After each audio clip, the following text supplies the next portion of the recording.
Morning, Hey. everybody. How's it? Good. How are you? I'm good. I was gonna say it's like the eye of the hurricane because we're at Comic-Con and D23, and I was like, oh, nothing's gonna happen this week. And then they sent us this box that said, guess what? Tuesday, Wednesday, Thursday, we're doing Disney Destiny reveals. Yay! Because we don't want to wait until Udfee to do it. Udfee. So a little off topic and kind of, but do you think that it's a good sign that like they feel they can do this ahead of Udfee, the Ultimate Disney Fan Event, formerly known as the D23 Expo, and like not have to save it for that? Like they have other things to talk about, so they don't need to do Disney Destiny then?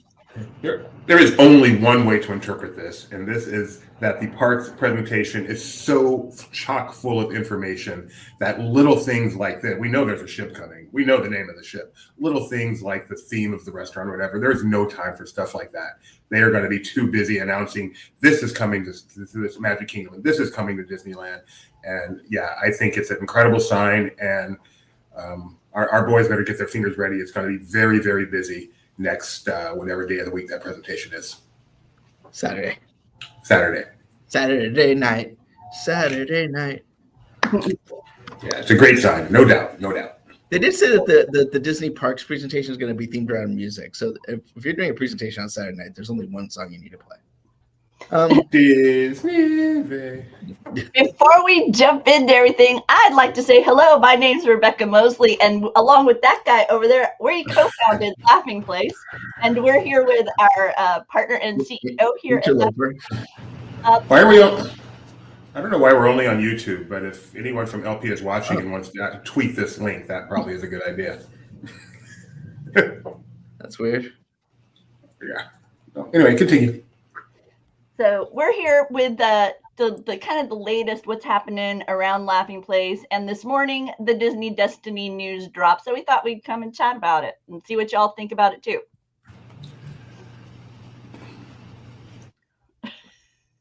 So so Disney Destiny. We are now on Twitter, so yay. Yay. Oh, I didn't know you could do that dynamically. Cool. Yeah, you can just hit edit and then select the right ones. So where's Facebook?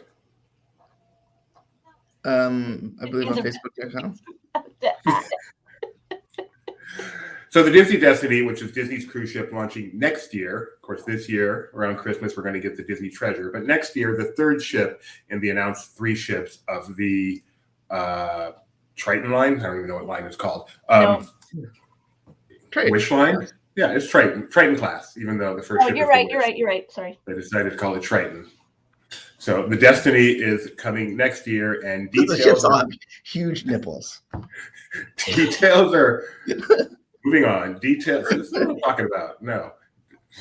Details are coming out about exactly what we can expect to see on the Destiny next year. So they told us last week that today, tomorrow, and Thursday we would get details every day. Today we got details on one of the new dining destinations, on the theme for 2 of the coffee shops, the theme for the at-cost sweet treats place, and a look at some of the rooms. So why don't we start with the dining destination? So as you know, in the Wish and the Treasure, they have a thing about having a show dining experience. And I guess they're actually putting those on the classic ships too. And so the show dining experience for this one is actually going to be unique because you get to choose your own entree based on the show that's performing. So if you want Giselle that night, but tell me that wasn't your first thought when you thought they were going to have a Lion King themed dining experience. I will happily admit that when I first saw that the Lion King is like the featured theme of the showcase dining, that I was envisioning the big turkey legs. So the current ship has a Frozen experience, and this will have a Lion King experience, which is a very different feel. Yes. I almost felt like this worked better for the Treasure with its adventure theme, but it works on Destiny too. Very exciting, obviously wonderful music. They specifically mentioned a mashup of I Just Can't Wait to Be King and Be Prepared, which sounds really fun. Yeah, I'm excited about this. How about you guys? So also, I have a little bit of a wonky thing in that, like on the Treasure, this restaurant's Coco, and they went out of their way to say it's going to have two shows because the Treasure's doing week-long cruises. This ship is sailing out of the Fort Lauderdale, Port Everglades. Yes, Fort Lauderdale. And they made no mention. So we don't necessarily know what the itineraries are, but it sounds like this may be doing the 3 and 4 night kind of thing out of Port Everglades. I mean, I'm sure we'll know soon enough, but you know, I also feel like there's a lot about this ship that seems tailored to a European audience. I wonder if eventually this ship will be heading to Europe. Lion King is huge there, so sort of, the Disney comics are big there. So, it's not going to start there, but it's an interesting choice. I feel like the Wish was kind of clear. Okay, it's fairy tales at sea. The Treasure is sort of Adventureland at sea, and this one's a little bit more dynamic. At least, heroes and villains, but I think that kind of encompasses most everybody. So, but I don't know how. I mean, where would you rate, like, if you amongst the 3 franchises, Frozen, Coco, and Lion King? Not necessarily in terms of like your love of the movie, but like, does this excite you compared to the other 2? Go ahead, Jimmy. It excites me in terms of the music. This is a weird dining experience to me. I mean, maybe it's just me. I know I'm a little quirky, but there's something particularly dynamic, sweaty about when I picture Lion King dancing. There's something. Coco and Frozen have a little bit of sterility to them. I don't know, they're inside, they're nice and clean, whereas this and snow is ice is inherently pure, whereas this is just so gritty, and I just don't associate dinner and gritty, especially in the up closeness that this is. And again, maybe this is just me, but when I first read this, I'm like, no, Lion King does not belong in a close-up dining experience. That's just a little too outdoorsy and whatever. But just me, probably. Rebecca? Okay, so no, I think you also, being a vegetarian, have. I mean, seriously, there's a carnivorous nature to Lion King, and so I suspect that's playing into what to some of your sensibilities there.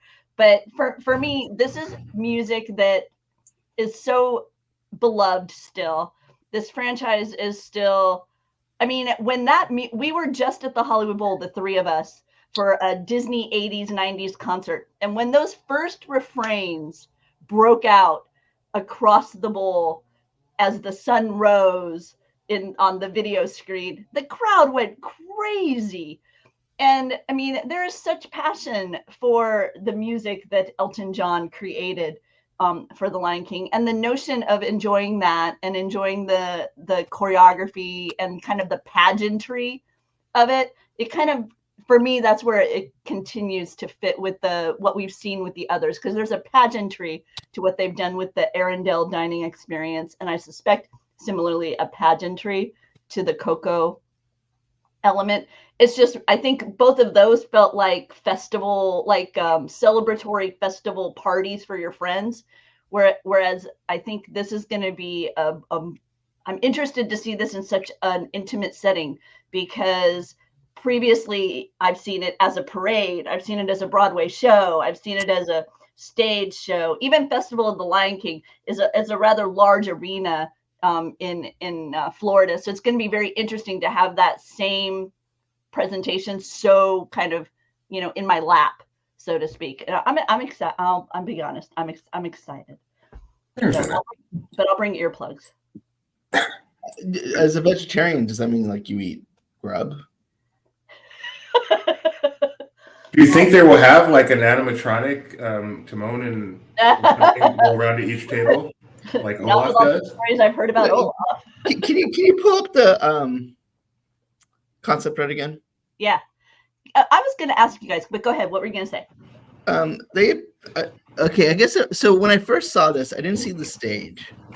I just saw these very tall people. And for those familiar with Festival of the Lion King, they have stilt walkers. And I was like, that seems like a bold choice on a ship. I love the savannah imagery along the windows. I love the Rafiki style drawing on the columns.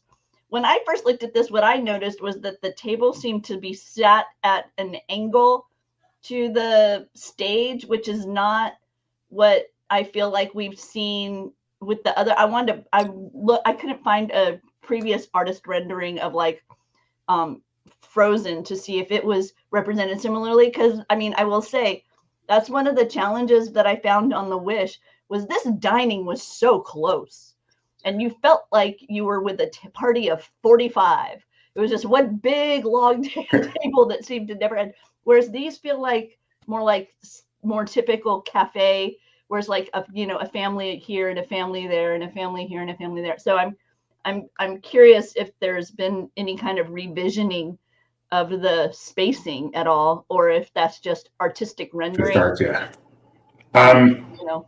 One thing I just thought of, so Frozen on the Wish has Anna and Elsa and Kristoff and even I think the other guy.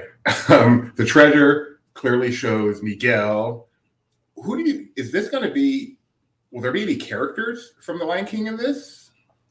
I mean, it's much harder to do, obviously, but no, you're looking. This isn't this. I'm guessing this is Scar, right? And I'm guessing this is Simba. Yeah, that's so the way I took it. It's like, okay. The stage show style that they do with Lion King, where it's not. Okay, that's fine. That's fine. Yeah. I did not recognize it as such, but you are right, and that is totally fine. Yeah. They also gave us drums in that setting too. The drums, the African drums in the. It's going to be very dynamic. It's going to be rocking. It's going to be loud. Rocking the band. The menu too. But so's Frozen. Frozen's very loud. Oh yeah, and I'm sure Coco will be too. That's okay. Yeah. Do you think it's in the hallway to the restaurant? They'll have like. So one of the other things they announced was the Edna a la mode suite. So if you're familiar with the Wish, upstairs they have an Inside Out themed additional charge suite station with ice cream and other yummies. And they've announced a similar thing for the Treasure, and now for the Destiny.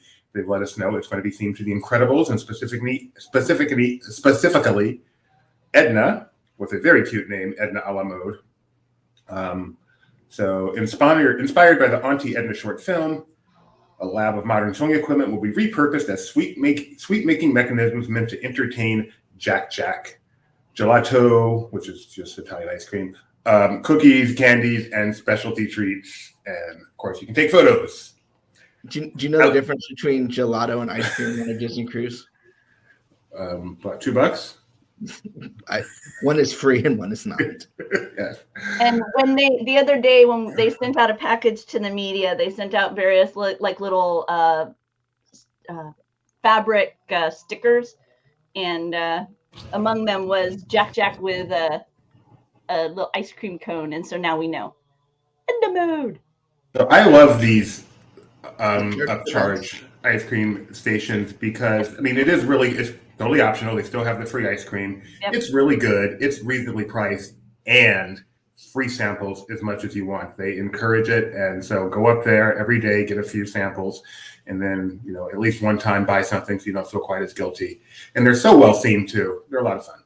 And we've also previously experienced where we've ordered a sundae and had it delivered to our dining experience. So they had a Vanellope car that you could get filled with ice cream, and we had it sent down to our table, and it was our dessert during our dining experience in I want to say it was Animator's Palette that night. I think you're right. So yeah, so if you are so inclined, check it out. See if that's still something. I'm always hesitant to say do it because Disney changes operations from time to time. So your experience may vary, but ask about it. If you love ice cream, get it delivered. Get a sundae delivered to your table. It's kind of fun too. they have fun showing it off. Our guy, our friend from up top, when he came down, it was a whole big display, and all the tables around us were like, "What? How'd you get a sundae?" We were like, "You just gotta order it." You know. So Order it. yeah. Okay.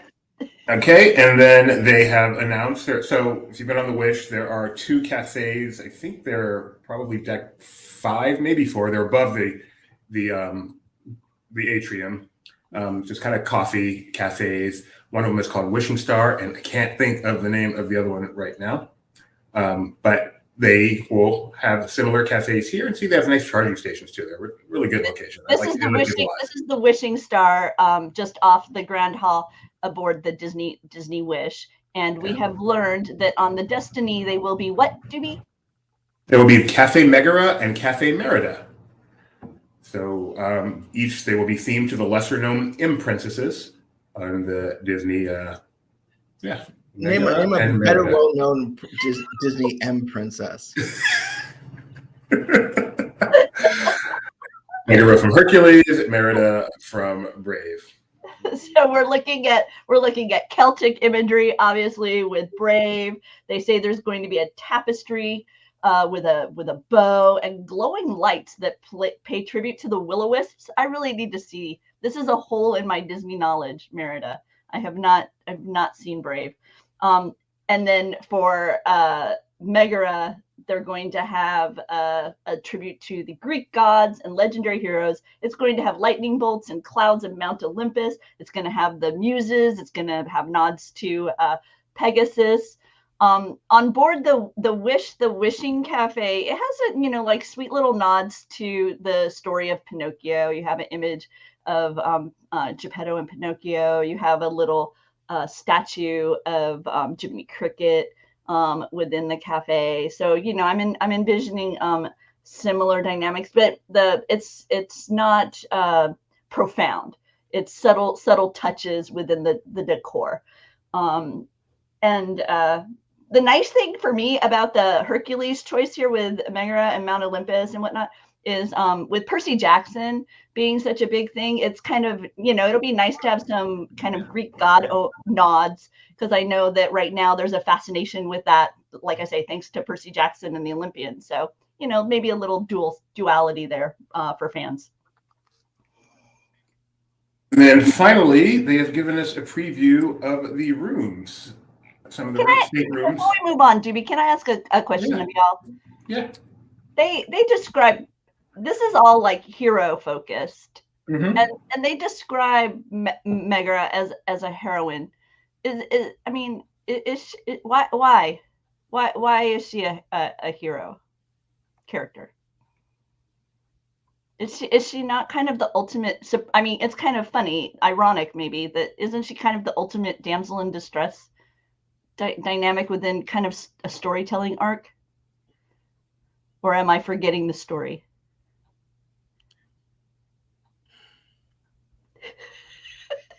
She inspires a hero. Okay. I'm just, after having heard all these years about how my princesses that I hold up as heroes, were just women. I see the dumb speech you're trying to get to. Okay.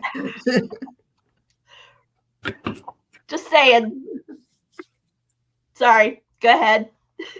She has a great song. If you have a great song in a Disney movie, that is the go-to karaoke number. I'm just that is a prize. I'm karaokeing that. I'm going to karaoke on Friday. I'm doing that one.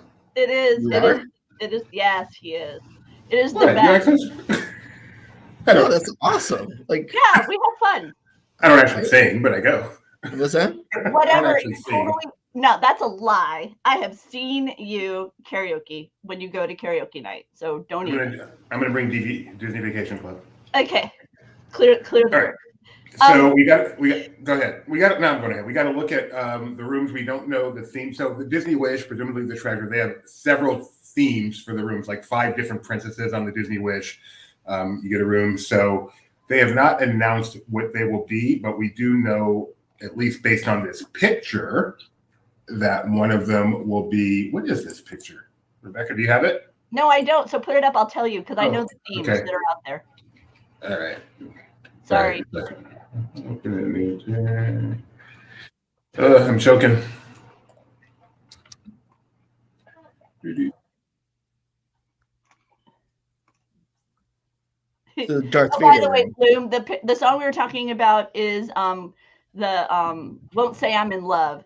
In fact, one of my favorite things from the concert that we attended recently was when Susan Egan. Susan Egan was talking about how she was performing Belle on Broadway, and she learned about the role of Meg, and she wanted it, but people were like, no, because they had locked her into the notion of this very sweet and lovey and gentle spirit of Belle, and she said when she auditioned for Meg, she joked that's when Disney realized I was acting on stage when I was Belle, that Meg is actually much more of who I am. It was a fun little story. But this room here with the gates of Olympus, and I think that's you see Pegasus, you see Meg there. So obviously we've got some Hercules inspiration within the room here. This is beautiful. Do you like it, Ben? Yeah, I mean, I still can't help but notice I can't see the TV from the other side of the curtain. Yeah, it is a weird choice within the design of the new ships. Maybe it'll swivel. I'll also say that one of the things that I really appreciated about the Wish and the artwork was that a lot of the gold that you see here was actual like reflective elements, and so there was almost an animated nature to the artwork because of the way the light would hit as you would walk through the room and the shadowing, and it made it twinkle in a way, the way the light would catch off the art. In our room, it was a scene on the Wish from Sleeping Beauty, and so the three fairies and all that. It was pretty cool. So I'm hoping that we have similar here. Are you pulling up some more images, Doobie? Not for this. For the next thing I'm going to talk about. So you can continue talking about this. So yeah. If you have. So that's what they've done so far. We'll get more tomorrow and the next day. But as I mentioned, now it's time for me to tangent to my little soapbox. So Wish, Destiny, Treasure, all the Triton class, these ships, it's like clockwork. The Wish comes out, and then, okay, what theme are they going to give to the exact same elements on the new ship? Fantasy and Dream was almost the same thing. Dream comes out, okay, what theme are they going to give to the fantasy on the new ships? It's like they aren't allowed to do more than just retheme the exact same element. Whereas do you have something to say, Ben? Why would they? To make the ships more interesting, like other cruise lines, their competition do. For example, Royal Caribbean just launched the Utopia of the Seas, which I believe is their 43rd ship in the no, not that much. I'm kidding, but in their line of their Oasis class. So their Oasis class has a ton of ships, and the most recent one is the Utopia of the Seas. And they introduce stuff every time they do a new ship. They just introduce stuff that's completely different. Not just a retheme of the same space. For example, they have introduced the first railroad at sea with this Utopia ship, where they have a restaurant where you're served a 90-minute, 5-course meal while you're on a train, and it's a show where they take your tickets are delivered to your room beforehand, and then there's a bandit that comes on, just a whole themed show while you're on this train, and it can be rethemed.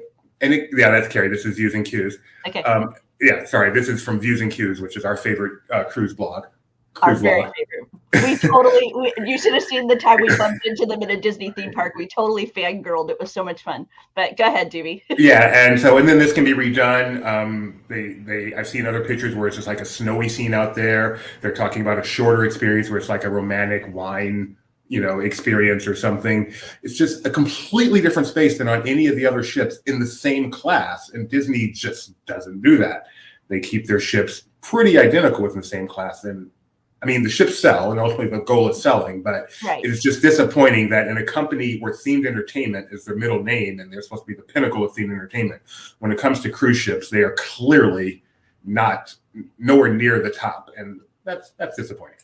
So, By the way, as regarding that Royal Railway that DB was sharing there, not only do you have the visual effects, but they also have like within the seat, which I just think is so funny. You already have the motion of the ocean, and then within the seat, they like have like, so it's like a railway. I guess they have like kind of bumpiness within the seat itself, and then like the one we were watching, they could hear audio like as if people were walking on top of the train car and things like this. So really fun. I love the idea of a non-musical performance dynamic. I don't like that I have the sense that it would interact directly with me, which, as those of you who watch LP long enough know, that I'm entertainment being over there, not over here. But yeah, that is an interesting dynamic with Disney, but I don't know if maybe that falls into the reality of a family vacation and that consistency when you're dealing with that many personalities often, or that many ages or whatever. well, but I mean, Consistency, I think, is maybe a selling maybe a selling point more so. maybe. And one thing, well, I mean, obviously they're bigger ships, so they have more space to experiment. This is not a part of a dining rotation. This is an upcharge location of which they have many. Disney has 2 max, and Royal Caribbean has a ton. So it certainly is a bigger challenge. And maybe this isn't the best. This is an example of Royal Caribbean willing to change when they do a new ship. I'm not saying Disney needs to be doing this. I'm saying I don't understand why they don't take the opportunity to be more innovative and instead say we're just going to cookie cutter every time we do a classic ship. Ben, I feel like you have more images to share. Yeah, so we know the concierge, the royal suites are themed to Incredibles and Hercules, and so this is one of the Hercules. You can see Pegasus off to the side here. Yeah. And then, sorry, with that one we have. This looks like it's upstairs at the Incredibles Royal Suite. So that second bedroom, it's up the stairs. This is probably the first. I don't know. This is upstairs on the Hercules. You can see it's kind of themed to Hades. You got the blue flame pillows, which is kind of cool. That is cool. And then, ooh, very Grecian, very Hercules color palette to me. Then this is downstairs at the Incredibles. Yeah, that mid-century kind of look. That's lovely. This is their bathroom. I like it. And this is Hercules. Fantasia. No, Fantasia. What's that? That was Fantasia. Fantasia. Yeah, you're right. Yeah. That's Mickey up on there. Fantasia. I've heard of him. Turnabout. Yeah. So yeah, it's interesting because the heroes and villains theme. So you have Mickey in the middle, then you have Turnabout on one side, and then the Pastoral Symphony on the other. Yeah, that's cool. Once again, this is Incredibles, right? And then once again, Hercules. Yeah, so our team's working on writing up the stateroom and suite artist renderings here. So you'll be able to read more about them on Laughing Place. Right now it's very much a sneak peek. Pretty much, I mean, it looks like the room layouts are very similar to what we saw, obviously, on Board the Wish. You're just looking at a different thematic for them. On Board the Wish, it was all princesses, whereas the Destiny, we're focusing on heroes and villains. So yeah. See, a hero. Yes, I'm sure we will get Superhero Mini coming up in the next couple of days. Mini. Now I'm gonna.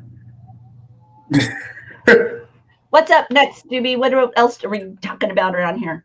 I think that's it for the Destiny. I'm not sure what else Ben had in mind for. I have a question though about Fort Lauderdale. Okay. This is the first ship that is not starting at Port Canaveral. Now I know Fort Lauderdale isn't exactly eons away, but does that mean anything to you that it's not, home basing where the magic began? Or do you I think we should mention August 9th, I believe, is when bookings are supposed to open for the Destiny. And of course, we recommend you book your travel through Mouse Fan Travel, recommended travel agency of Laughing Place. Fort Lauderdale means more people get to take the train. Yeah. Have you done the Bright Line? Have you sailed out of Fort Lauderdale? I can't remember where you've sailed out of. I have sailed out of Port Miami. We sailed out of Miami. We have not sailed out of Lauderdale yet. Right. But we landed in Lauderdale for that one. I suspect our next trip is out of Fort Lauderdale, if I recall, and I suspect we'll be going to Orlando and trying the train. Bright Line. What does it mean to you, Ben? I mean, I guess I don't know. I don't like the Fort Lauderdale port as much. Okay. Just the design of it seems a little bit more sterile. It's there's a little less to it. However, it is still convenient to take Brightline. Like, I mean, the location doesn't mean as much to me, and I don't know how much of that is just Port Canaveral is the one I'm used to, and Right. I know every little history of that place, but I don't know. It's and Disney has a terminal there, like Orlando, Port Canaveral is like the Disney terminal, but they've actually converted Fort Lauderdale's to feel like a Disney terminal now, right? Yeah, so it's a custom built Disney terminal, and so it has a lot of that Joey Chow artwork kind of style to it. Okay. But as I said, it's just not, and I can't quite put my finger in. It's a little bit wider and less and more narrow, so you don't get that sort of long, vibe. And you know how you check in downstairs at Port Canaveral, and then you kind of go up, and then there's that big room. You check in on the same level. Like there's little podiums. You check in there, and then you're into the actual terminal. And so it's a little, I don't know, it just feels like there's a less of that sort of transitional moment, less of that reveal, because you're doing it all up there. Like, so as you're zigzagging and waiting in a ridiculously long line to check in, just to verify your passport, it kind of misses that moment. It misses the TTC monorail kind of thing. I've seen a lot of vlogs of other cruise ships, and the fact that Disney puts any effort into their cruise terminals is far and away. That's one area they still definitely excel, is theming their terminals. So we have some breaking news I'd like to talk about. Do we know if you want to stay on or not? But I'll let you guys go. I'll get to my normal day job. Bye, everyone. But we got food. We got food, and it's the foodie guide for the Not So Scary party. Ooh. And once I realized that I'm on the wrong computer, I will share it. But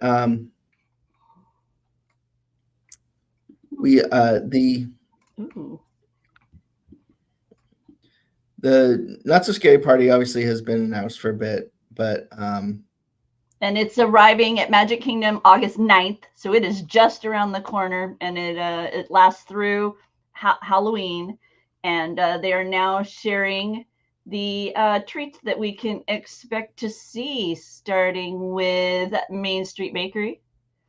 Yeah. We have a tasty chocolate cookie with peanut butter mousse, so that won't be on your checklist, Ben. Nope. And milk chocolate ganache, some buttercream. This is a Mickey's Not So Scary party only, whereas the one next to it, this mini shaped cinnamon roll with green and purple icing, that's going to be available during park hours and then also during the party. So, they don't limit you to Halloween treats only at the party. They do have some Halloween celebratory treats outside of them, but they make sure to let you know. For example, this one on the right with all the M&Ms. Ooh, that one looks good, Ben.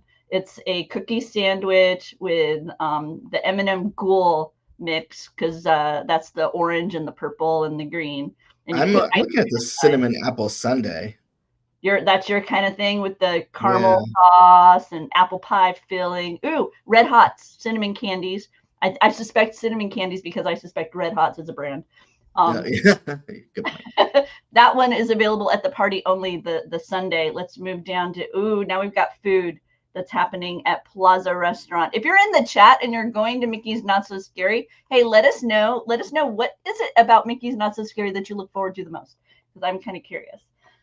Let's see. We've got a ghoulish gourmet burger. Oh, this has one of those black buns, which yields unique bathroom trips. So if you are scared by what happens after it, don't be. It's just what happens when you have a lot of black food dye.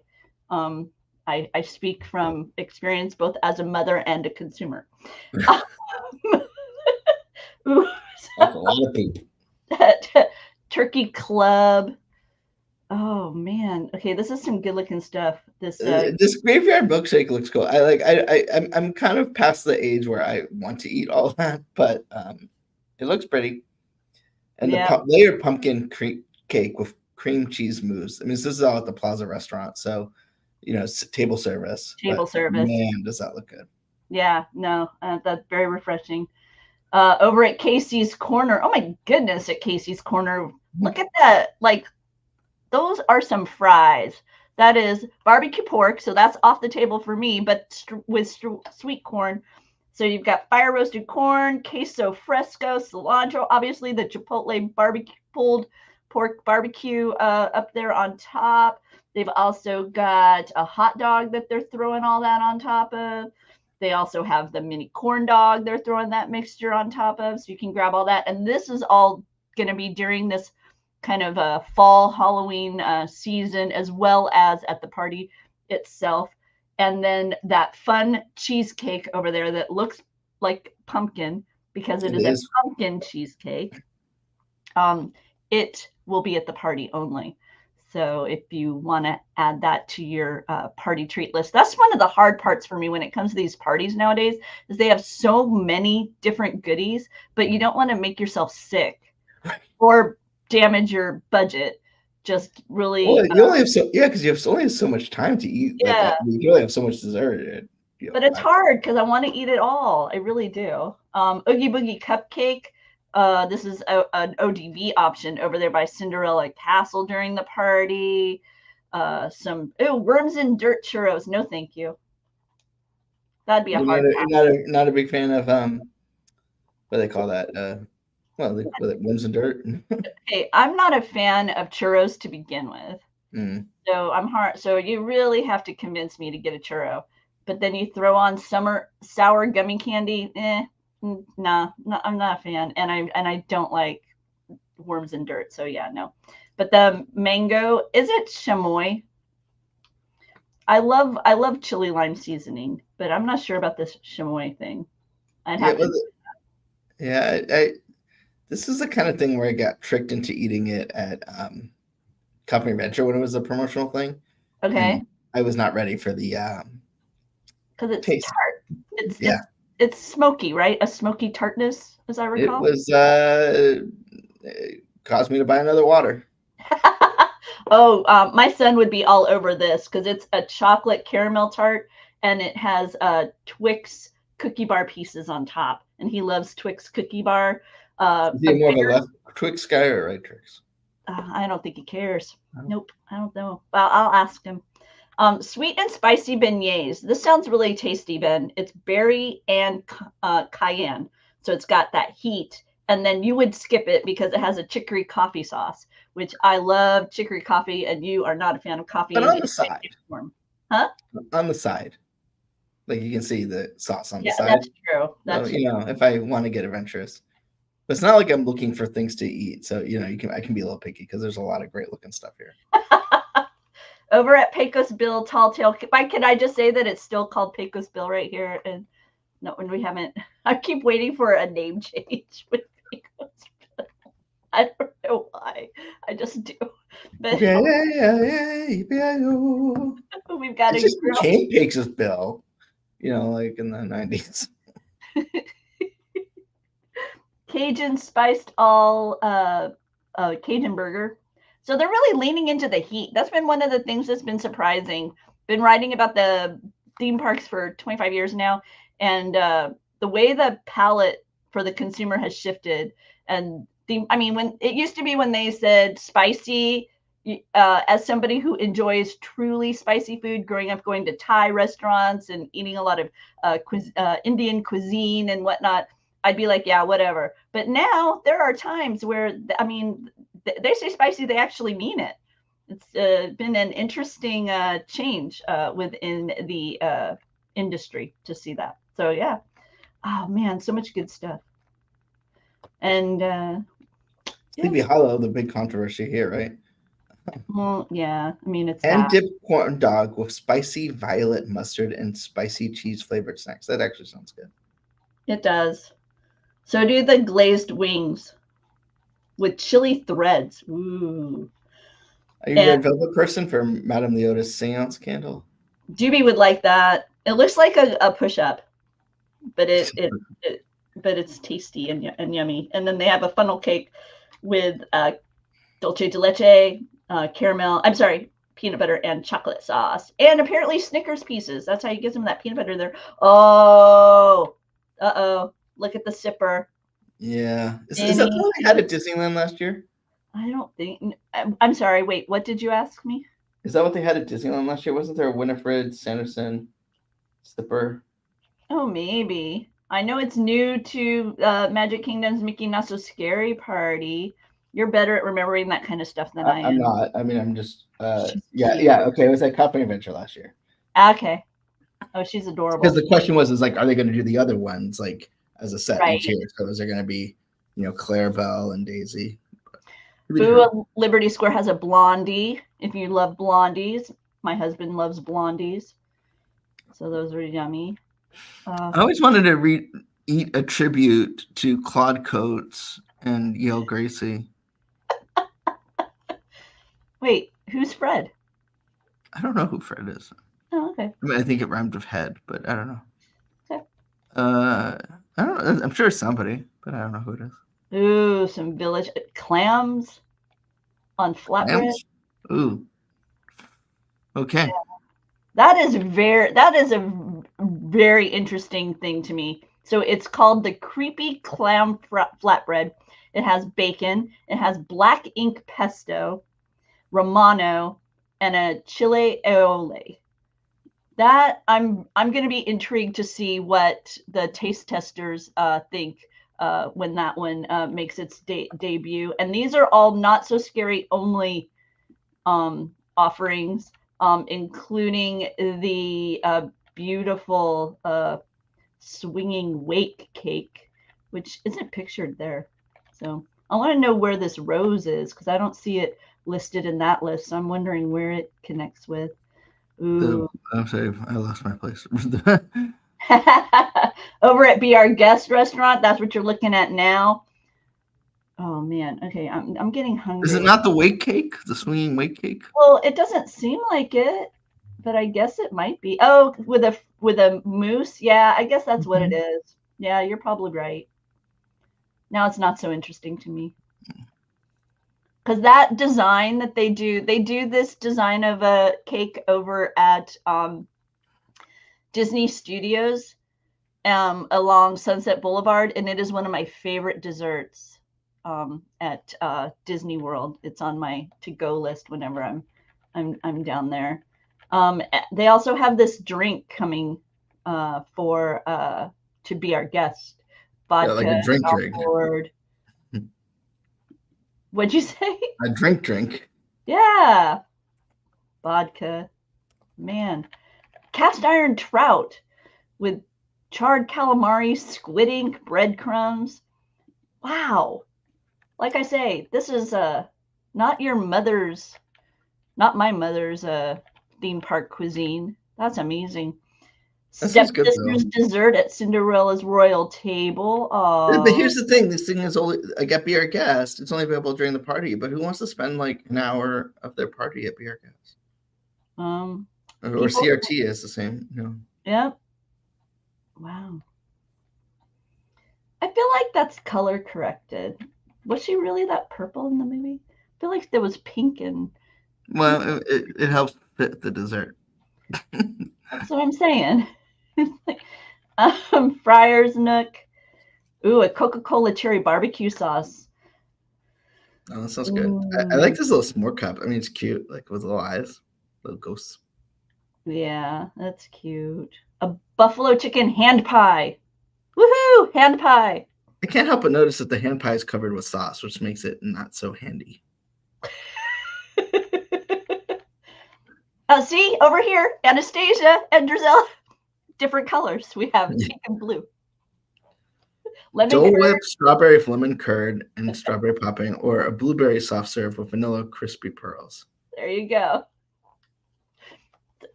Like, but they're pulling off the accent because her dress is actually green. So. Oh yeah. I wonder about this. Doobie says, if you have a reservation near closing time, can you order the party exclusives items?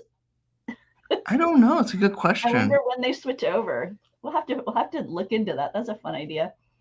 I want this one though, Ben, over at Cheshire Cat, a frozen cherry slushy with black cherry puree. I love cherry. I tried to try the Mountain Dew black cherry the other day, but it was out at the fountain. Oh, disappointed. Yeah, no, I was disappointed. I didn't know that was a thing. But would you eat witch's fingers at Cosmic Rays? Purple cookie fingers with a sour apple mousse and green apple boba pearls. I would eat it. I don't know that I would buy it. Like if someone said, "Hey, would you know, here's a try it with me?" But like, I don't know. There's just so many other better desserts, or at least more appealing desserts to me. So I do like this Halloween pot roast sandwich with cheddar. That sounds good. Oh yeah, no, that does sound good. Yeah, that sounds very good. I'm liking that too. Oh man. Oh, a candy corn soft serve, Doobie. It's sweet corn soft serve with butterscotch shell and topped with candy corn. Oh yeah, I am so there. Oh, I have to text that to my friend Anita right away. Oh, and then they also have a Joffrey's cold brew with pumpkin spiced foam. Yes. Oh, okay. So that would be my first spot. Oh, and these are all park hour available. So I don't even have to go to the party to be able to enjoy those. Okay. If I get to the parks in the fall, I have to remember to have that on my list. Which reminds me, I keep bugging you guys so that I can have a list of stuff. Man, so many good things. Okay, we're almost done. Sorry, we're gushing over the food. Oh, and then they made sure to share with you a Disney gift card design featuring the Hatbox Ghost, who currently is not at the Haunted Mansion here in California, I think. But I don't know. What do you mean? I have to watch the video again. I didn't. Oh, did they take a Hatbox themselves? I thought I didn't see him when I was watching, but I didn't pay super close attention, so I need to watch again to see if I'm right. But see, Doobie says candy corn butterscotch. Yes. So yeah. So speaking of the food theme, let's continue with the breaking news out of Disneyland. The Earl of Sandwich pop-up has now opened at Disney Springs. It's basically in front of what used to be the Rainforest Cafe. Yep. Right there between it and what used to be ESPN Zone. There are going to be opening up a new 2-story location in the future. However, so it took over La Brea Bakery. La Brea Bakery is now going to become, or that place is going to become Porto's. So this is the Earl of Sandwich has had a life. Remember, it was open at the old Compass Books. Then they closed it because they were going to close that whole section down to Disney. Then they said, "Oh no, we're not." So then they reopened it. Yep. And then they decided, "Oh no, we're going to close you again." And then it moved to where La Brea Bakery is, and then now it's here, and then it'll be someplace else. So the Earl's on a move. Yep. By the way, if you weren't around over the weekend, you may not have caught all the fun that happened at Comic-Con here on Laughing Place. But Ben last night kind of wrote up a little bit of the Comic-Con fun, as well as some of the other things happening within the Disney company. And so I'm going to share that link right here because it's a good read. But while I have you, Ben, what was your highlight of Comic-Con?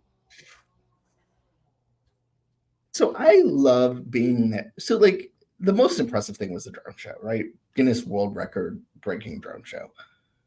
But there's something about being in Hall H with people who are losing their minds. And when Robert Downey Jr. was revealed, we forget, like, obviously there's lots of questions about how it's going to work and all those things. And sometimes things are announced at Hall H that don't happen.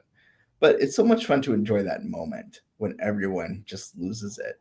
And Kevin's there and Robert Downey Jr. is just soaking it up. Like, it's like it charges their batteries. And it's, that's the biggest reason to go, is just be there around the fandom. And, while I love Marvel, there's people there who, are really invested and, maybe not be as exposed to it as I am every day. So it's really neat to see that. And it just brings a smile to your face. Are you anticipating similar recharge through the D23 Honda Center? I hope so. I'm trying to stay. So, like, I mean, I read about it yesterday because it's like they do a drone show. They have a floating car. They have Robert Downey Jr. Like, if you think back to the studio's presentation specifically, they've gone through the movies, but there's been very light on like reveals, like big exciting moments, or even showmanship. So I wonder if, obviously being in the Honda Center affords them things that they can have easier rehearsals because, you don't have other shows in there earlier or later.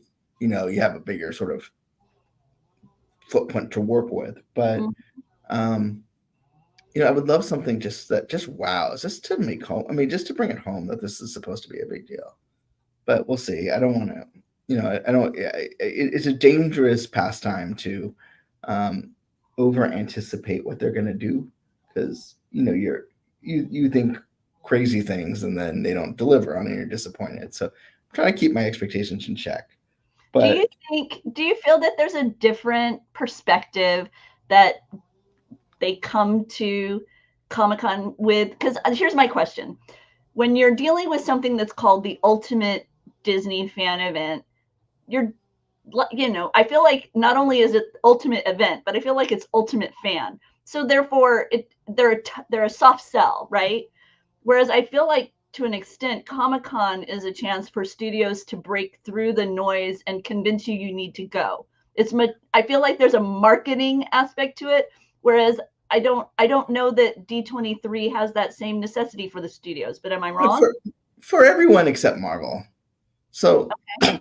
The way Hall H works is they don't clear the room typically between panels. And so, Thursday and Friday, Hall H you could get into because there wasn't anything really massive. So, you could go in, see your panel and get out.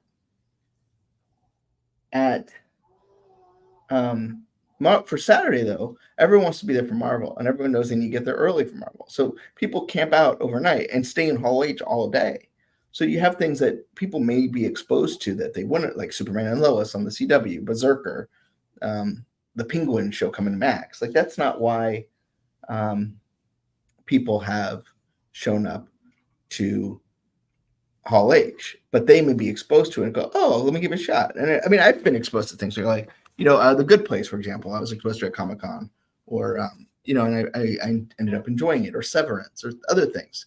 But Marvel, that's like preaching to the choir, and they're there for Marvel. So it's essentially their Star Wars celebration, where they're going to give their hour and a half, whatever it ends up being, and that's their thing. Except, it's not 3 days; just this is their time, and.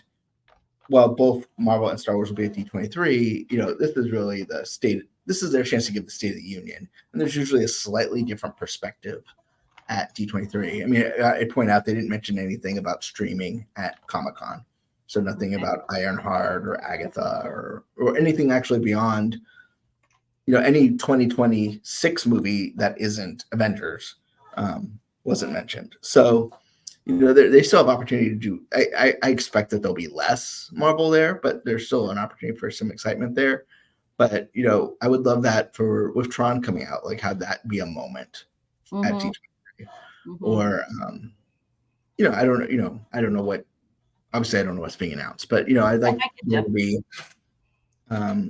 something just surprising, something exciting, not just here's the director, now here's a trailer, here's some footage. Right. You want some theatricalness to it. You want some showmanship. I feel like the announcement of RDJ was so critical because the fan base had fallen in love with Jonathan Majors' Kang. And the Kang was being set up. This is me as an outsider, my perspective, because I'm not a Marvel fan. My perspective was that there was a lot of excitement and anticipation because they had so loved Kang's performance, Jonathan Majors' performance. But off-screen situations led to his, him not being part of Marvel's image going forward, right? Mm-hmm. And I think there was kind of a bit of a, you know what I mean? It's like there was all this anticipation, and then all of a sudden that was gone, and I feel like there was this vacuum there, and to fill it with this moment, and I feel like just all of a sudden, all that energy, all that excitement was just like exponentially reignited. When you have a 1-2 punch, so you have you had Deadpool and Wolverine, Yes. which obviously the box office has been strong. People have enjoyed it. It kind of doesn't clean things up, but it kind of addresses some of the challenges that Marvel's had. And then you have this not knowing what's going to happen with the Kang Dynasty, and by bringing in Doom, who I don't want to get too in the weeds about Kang or Doom, but there's not like the sense that there's going to be they're one of the same coin essentially. And at the same time, you have Robert Downey Jr. and the Russos coming back. Of course. You get a sense that the ship is being, and I don't want to, piss on Marvel because I think they've done some good stuff too. I don't want, I think. Well, no, but I think it helped. I don't know. For me, like I say, I'm not somebody who I see a Marvel on the logo and that means I have to go see it. It's just I pick and choose. I've seen some of them in theaters. I've seen some on streaming. It's really varied.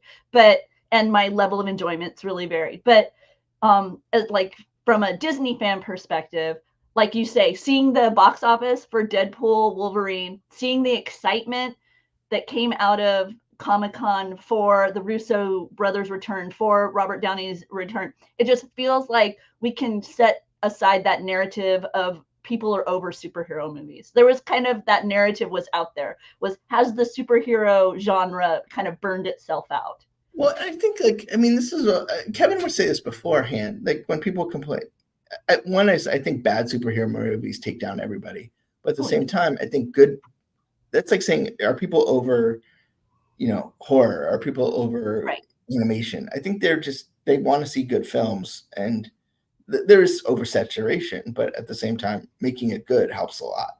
Mm-hmm. And, it'll be interesting to see, obviously Deadpool and Wolverine's a little bit of a unicorn, but see what happens with Captain America, Brave New World, Thunderbolts. Unicorn that he rode around DCA, sorry. Right, yeah. And then Fantastic Four just looks amazing. So yeah. Why?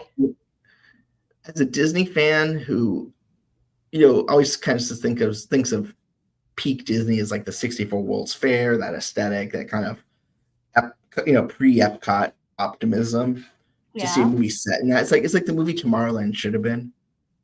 Okay. So it just wraps me up in that sort of era that, as a Disney fan, is consequential. Okay. So, anything else we want to talk about? I do want to talk briefly about Deadpool and Wolverine. Box office been ridiculous. Yeah, so $24.3 million on a Monday. Wow. Which is the most for an R-rated movie, which brings the running domestic total to $235.7 million over 4 days, which is bananas. Okay, now this movie is not in my wheelhouse. I don't head into the theaters for R-rated film. That's just not my cup of tea. So I'm curious, is it R-rated due to levels of violence, due to levels of vulgarity, due to the amount of nudity? Like, what is it that? So that there's no makes it nudity. R? There's no nudity. Okay. But there is violence. I wouldn't say it's not like torture violence. It's cartoony violence. Gotcha. I mean, there's blood, but there's not like Okay. you're not going like like that, you know. Yeah. And then it's vulgar in jokes and words, but not like there's no intimacy. Visual. Yeah. So it's just could go over your head depending on how in the loop you are. But I like Doobie come in and say that DCA promo is paying off. Yeah, it's interesting to see. Why do you think Deadpool is so popular?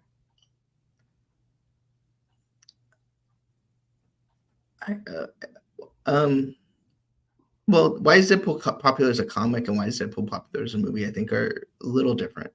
Deadpool as a character, breaking the fourth wall, being silly, being completely non-serious, is his thing, right? He's the only character that knows, well, besides maybe She-Hulk, that knows he's in a comic book. Okay. And so that gives you just sort of, it's like a parody. It's like, why is the airplane popular? But does it have heart? The movie does, certainly. That's been my impression from like just the marketing and his persona as presented at DCA. I have this impression that somehow, some way, throughout all of it, you end up with kind of there's a bit of heart to it. And I hate to put people on pedestals, but I think Ryan Reynolds really, gets a lot of credit on this. He fought for this film. He fought to make it, have heart, make it fought to have it. The marketing that he does for this is just crazy.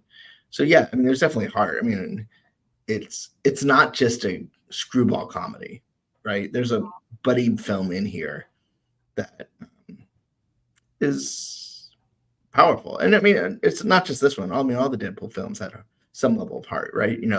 It's either he's trying to, win the girl over or he's trying to save his team. He's trying, so you have a crazy guy, but he's surrounded by this sort of emotional situation. And, walking that line is very hard, but Ryan's able to do it. And so, I didn't see the first two Deadpools in theaters because they weren't Disney and I'm not a huge violence fan. So I was kind of concerned about that. Ended up, ended up being okay. But it's had you read the comics? I read the comics, yeah, but obviously they're not as vulgar or, well, violence is just different in a comic. Right? Well, obviously, yes, no, I get it. It's drawn. There's a disconnect. I understand. But I just wasn't sure if you were familiar with the character from the pages before the screen, kind of thing. Yeah, and I mean, he, and even in the comic, he went through kind of his like overexposure, but it's you gotta remember, comics had this very dark period, with Frank Miller's Dark Knight Rises, where everyone was just brooding and serious, and I think in many ways, Deadpool was kind of viewed as an anecdote for that. Gotcha. He's a mercenary, but he has fun. Like it brought fun back to comics, especially, he's kind of tied to the X-Men universe, which is very, I mean, these are people who are facing persecution, always, extinction. Like it's a very heavy part. It's not Spider-Man, right? It's this very heavy bit. So to have someone who can kind of lighten the mood, I think is part of the reason he's successful. Okay. And you love Dogpool. I do love Dogpool. Mary Poppins. She it's interesting. I went back on Dogpool's Instagram and you can kind of see the moment where like she was just like an Instagram dog, and then you can see the moment where like, oh, I have a very important meeting today. I hope I get the part. And Aww. then like 3 or 4 years ago, whatever, and so it's cute. But, and Dogpool plays a very important part of the movie. So. Did you finally see that image that was floating around socials of Dogpool at Pluto's Corner? They like had a stand up of Dogpool at Pluto's Corner there on. Oh yeah, I did. Yeah, and then they they decorated the whole lot for Deadpool and Wolverine yesterday, which I thought was really. I saw that's some awesome. friends' Facebooks from friends' Facebook who work on the lot. And I was like, oh, that's really cute. I love that kind of camaraderie. I think that's what I'm looking forward to seeing with. I'm really interested with D23. I like to see how the studios choose to present their product to the most passionate base. And that's what I'm always intrigued. How are they positioning it? What is it they want me as a Disney fan to particularly take note of? How are they positioning it, to most get my in oh, hey, Kyle coming in with the question I have. I actually had that article set aside over here to bring up, and then I closed the window, but here, let me bring up the article. Yes, thank you, Kyle. Benji, we need we need a ruling from our big cheese on the debate within our team. So over at Haunted Mansion Holiday, we noticed some images. Here, this is on the left, you have what you can see in Haunted Mansion Holiday. They're Jack-in-the-Box boxes, and they have clowns painted on them. And some in our team feel that the one on the left is reflective of Riley's internal clown. Most definitely. Huh? Most definitely. And then they feel the one on the right is a representative of Krusty the Clown, which is Simpsons. And kind of surprising. But we have others on our team who flatly deny that this can be the case and have...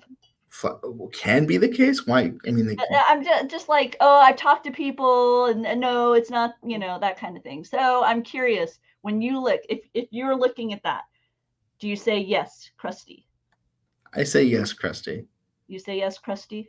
I mean, you can't look at that and not see Krusty. Even if you were like, didn't mean it to be, you painted it, and then you're like, oh no, I painted Krusty. That's what I said, especially given the way that the top peak of the head tilts the exact same like as Krusty. It feels very Krusty the Clown. So, okay, there you go, Kyle. We have a ruling from Ben. He also sees Krusty. I mean, and the bow tie. So call it out. Who on the team thinks it's not Krusty? It would be Jeremiah who was saying that it is not. Jeremiah's trying to cover for friends. Jeremiah's like, oh, I don't want to get a friend in trouble. Like, are you trying to tell me that fish in the Little Mermaid ride's not Mr. Limpet?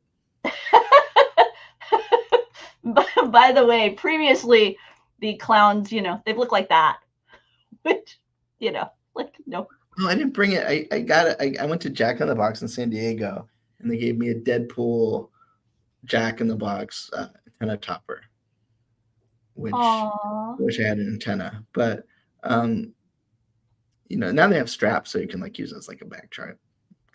We can give you a little stick that you can put it in your office, and you can just have a little Deadpool in your office.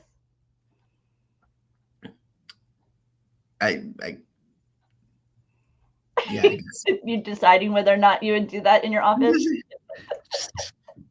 Just because I'm like, oh, well, then the next movie's going to come out. I'd be like, oh, man, I want like a Captain America antenna topper. And then I'll just be like swimming in antenna toppers. So I did a bit of a search this morning to see, like, because it's July 30th, and I was just kind of curious what kind of stuff Laughing Place was talking about on a July 30th in the past. And I came across this, and it was a bit shocking because it was an annual pass holder exclusive popcorn bucket. So this was back from 2017. And the popcorn bucket itself was $15, which I'm pretty sure the last popcorn bucket I bought for Gideon was $30. Now, it was a figural popcorn bucket. I the regular standard just round tub thing haven't quite got to that level. But if you're an annual pass holder for $1, you could get a bucket, a refill. I wonder if refills are even like, are refills still a thing? Because I don't. They did that recently for annual pass holders. Yeah. I'd say, considering now when this happened, cast members were probably making $5 an hour, and now they're making $24 an hour. That's not. I don't say the popcorn bucket inflation is not too bad. Okay, there there you go. There's some perspective on Disney parks inflation. And then I also on Facebook, artist and former Imagineer Eric Robinson posted that he was sharing some 100 Mickeys because he's going to be at the D23 Ultimate Fan Event. And he was like, "Were you there?" And I was like, "Yes, I am. See, here's my hat to prove it." And then I also found some images. I also found some images from when Eric was hosting a throughout the afternoon. You could draw Mickey with Eric. He would help you learn how to draw Mickey. And then a few later on, closer to Disneyland's birthday, he did a signing appearance up in the Disney Gallery along with legendary Imagineer John Hench. So here's Eric and John Hench way back in 2002. So if you're going to the D23 fan event, be sure to keep an eye out for Eric. He's going to be selling some prints of, I believe, Disneyland art. They are always stunning. So keep a lookout for that. His name, he was part of the, you could put your name in to be with the drawing, with the RSPs to have a signing for his artwork. So just wanted to share that with all of you in case it's an unfamiliar name. Imagineer, deeply passionate about Star Wars, worked on Disneyland Paris, as well as Tokyo Disneyland. One of the designs that I associate with him are the two birds kind of made out of varying parts of droids that sat above the queue, kind of like the vultures from America Sings, but they were sit there above the queue in Tokyo. And those are of Eric's creation. Those are part of his imagination, as it were. So just wanted to put that out there. So, yeah. I have a question. We've been talking at D23. Yeah. What are you most excited to experience? Because you're not more of like a panel person, but you're more of like those moments. What do you? And I know those are hard to predict, but like, what excites you about next week? What I love about D23 is when you have a creative team together on stage talking about their project, because you very quickly can sense the dynamic of the team. You get a feel for what it must have been like in the workspace when they were developing the project together. And I enjoy that kind of those dynamics. You can see who instantly defers, who has the super passion, who's kind of guiding the conversation. It's just, like I say, that it kind of, some of those interpersonal dynamics within the team can't help but kind of come forward when they're in the panel discussion and they're given a question or whatever. And I love the camaraderie.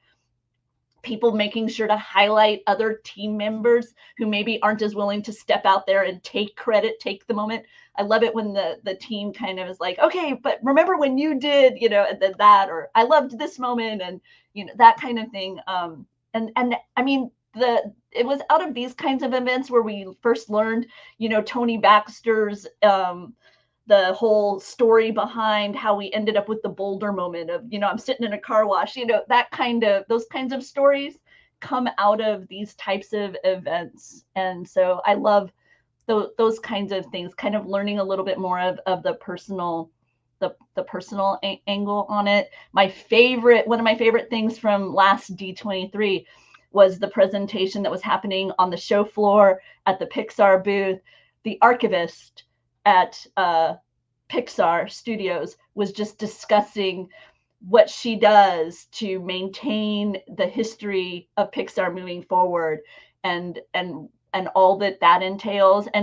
And she was talking specifically because of the timing of the dynamics regarding COVID and all the caution and care that they were taking regarding COVID, clandestine meetings in parking lots with things being set on benches and then other people picking it up, kind of dynamics, just because we weren't sure how transmission worked and that kind of thing. So all the care that was taken because they didn't want materials to get lost, but yet they, didn't want to get others ill or whatnot, with the dynamic. So it was just, like I say, those kinds of things are the things that there's no other reason to really talk about them except that you're with uber Disney dweeb, passionate people.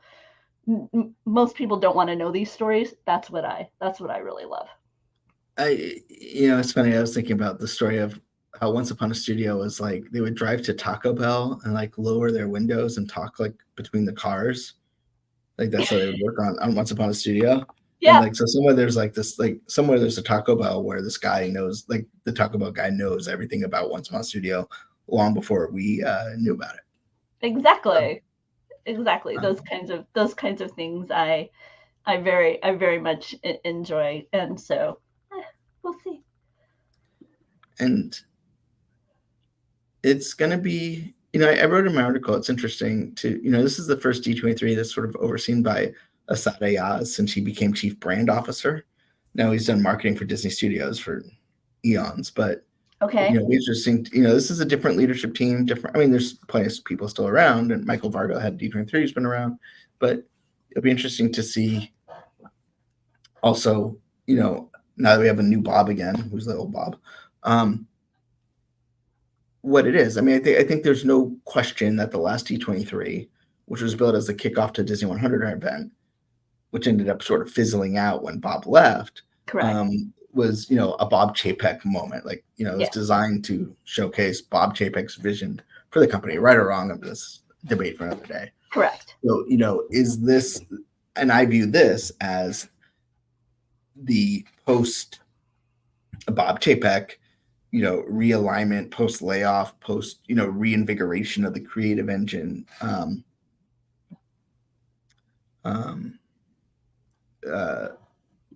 D23. So I don't know.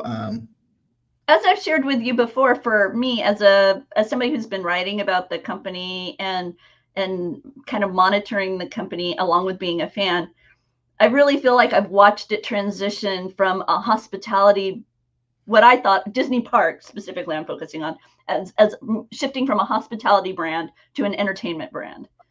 And I'm interested to see, and I really feel for me that my experience at the first D23 and the various presentations and the way that they were presented and whatnot versus how they've been presented in recent years really kind of underscores my perceptions. And so I'm kind of interested to see how I come away from this event. Do I still have that notion, or what is it that Disney wants their brand, because their brand is, with the acquisitions that Iger has made, the Disney as a brand for me has become diluted, and I'm not sure quite anymore what it is to an extent. And so I want to come out of this event feeling like I understand what Disney on something is meant to communicate to the consumer. Yeah, I mean, I don't know if you're going to get it, but We'll see. Over 3 long, actually No, a whole more week. More than that, because they're bringing us all in. They've got ball games. They've got Incredibles in the park, like a screening outside. They've got Disneyland D23 Day, which can I just say that I want to be excited for that, but I am scared because Disney Plus was so pleasant and easy. I went in, there were bazillion balloons, the hats were plentiful, everything was plentiful. I'm nervous. I don't want to get excited and hopeful that I will get a D23 mouse ear when I enter the park. So, they're specifically selling a pair. So are they right? They're also selling a pair? Aren't they? I think that's what I read. I know that there was a thing where it was everyone entering the park. The language was all, and those entering the park on blah blah blah will receive complimentary. Okay. You're right. Okay, I'm sorry. I thought they were selling them. No, complimentary mouse ears. Yeah, but it doesn't seem to be limited to representation of D23. It seems to be, if you're entering the park, get your D23 mouse ears. And so I'm like hesitant to build up my expectations of mouse ears. Unlike, like I say, Disney Plus, if you were to go based on your Disney Plus experience, they were plentiful, like as I remember, like all day. I think you can still get them from like Disney Movie Insider. Yeah, but I'm not thinking that this is going to be the same. So we'll see how that goes. And I don't want to start my event off by disappointment. So I'm dialing down my expectations, which is so silly, but that's just No, it's best that way. I mean, not that you should be like, but if you, as Disney fans, I think we're trying to dream big, and that's great. But at the same time, that means you're often disappointed. And I think sometimes it's best to come in with lower expectations and then just, I mean, that's how I ended up getting married. And not to me, but to the person who chose me. I realize that's what you meant, but wow, did that come off funny? Oh. Hey, so we're gonna go inside LP with Jeremiah here. Hey, Jeremiah, where are you? I'm at Epcot. Why is the camera on my face? I don't know, because Benji just pulled you up. No, that's my doing. Let me try to switch this around some. Hey, no, look at my fingers. We're inside LP. I'll let you switch so you can figure that out. But he's at Epcot. The experiment will tomorrow.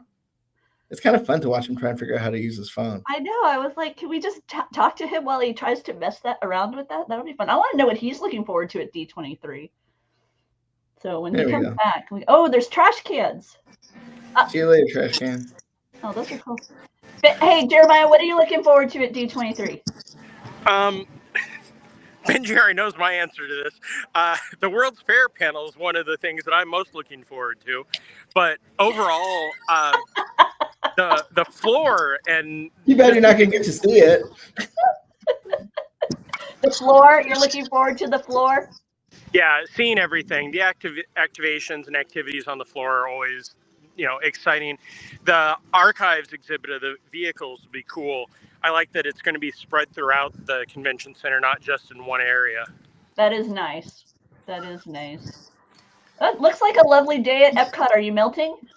No, I just spent the past hour in the American Adventure scene, Voices of Liberty, or as we call it on our radio, the Liberty Voices, and then went and saw American Adventure for the first time in like a week and a half. What? How often do you see American Adventure? I just went and saw it again. But yeah, it's warm, but it's not horrible. Okay. But again, if anybody's concerned about it being busy here, it's 2:00 and this is the middle of the busiest walkway. There are plenty of food booths coming for a month from now, a little over, where Food and Wine starts, but it's a beautiful day out here. It looks lovely. I'm exceedingly jealous. Hey, Jeremiah, are you excited for Agatha all along? Yes, I am. So, really? I don't know if you can see this. What do you think of this new image they just released? I mean, it's just what are you in front of? Empire. There's some sort of gateway or archway behind her, like with the. So. I've heard, especially at Comic-Con, I started hearing a lot of different things about Agatha all along. So it'll be interesting to see when the show actually gets there. We're all kind of excited for WandaVision, and then when it started, I got more excited where everybody else kind of wrote it off after the first 2 episodes. They're like, I don't understand what's going on. So I think that this will be very similar to that, where we'll get a swerve after like the first episode or 2. Well, Asad Ayaz yesterday did reveal it features music. So, and that was what I had heard. Is people were saying it's a musical, like there will be music throughout the episodes, not just Agatha all along sung once. By the way, if you didn't know, Laughing Place has wait times available. Very convenient. There's a wait time page between the park breaker, this little drop down, and then you can simply scroll and see what's happening. And we share with you in green if it's a good time to go. If we know that the trend is for the attraction to have a shorter wait time later on, we'll put that in red and be like, hold up. Don't go right now. You'll have a better chance later on. Also highlight multi pass time frames as well as single ILL single for I believe you mean Lightning Lane single path. sorry, thank you. By the way, this says that Lightning Lane multipass is already sold out for Frozen Ever After for today. So there you go. So yeah, be sure to check those out on Laughing Place. It's really nice to be able to just kind of scroll and see it real quick, and also to just be able to switch right there on the page. Way more convenient. Well, I think it's time to wrap up. But Jeremiah, thanks so much for sharing Epcot with us. It's been beautiful. No problem. It looks like a beautiful day. Oh yeah, I mean, look down towards Japan. It's amazing. But yeah, have a good time, guys, and I'll see both you in like a week. That's for Sounds sure. good. Oh yeah. And Rebecca, you're going to be back here at 4:00 with Barely Necessities. I am. We're excited. Lots of merchandise to talk about, and so yeah, we'll be back at 4. Becca and I. And some people, I don't know who yet, will be back tomorrow to discuss day 2 of Disney Cruise Lines reveals, day 2 of 3 tomorrow. And we will share all that with you. And then we'll be back again on Thursday, talking Disney Cruise Line and whatever else comes our way as we head into a fun and exciting week. Yay. Can you tell people they're so excited? Comic-Con, man, like you needed more of a break between the two, huh? Yep. It's like I'm still processing what happened at Comic-Con, and now I'm like, oh, like, yeah, it's just a lot. And it's no secret working here, you get a lot of emails every time, so you're talking to a publicist and you get confused at what event you're going to meet them at. So there's lots. And don't forget, tonight at 7:30, you can test out your Disney trivia knowledge. We have a live Disney trivia show right here on this very YouTube channel, right here. Seriously, Disney trivia right here. So come back at 7:30, right here. Ring the bell, do your thing, do the YouTube thing. Yep. I'm not a great salesman, but yes, do it. Because we like talking Disney with you. Yep. Anyway, have a good night, everybody. Bye. Or night, day, whatever.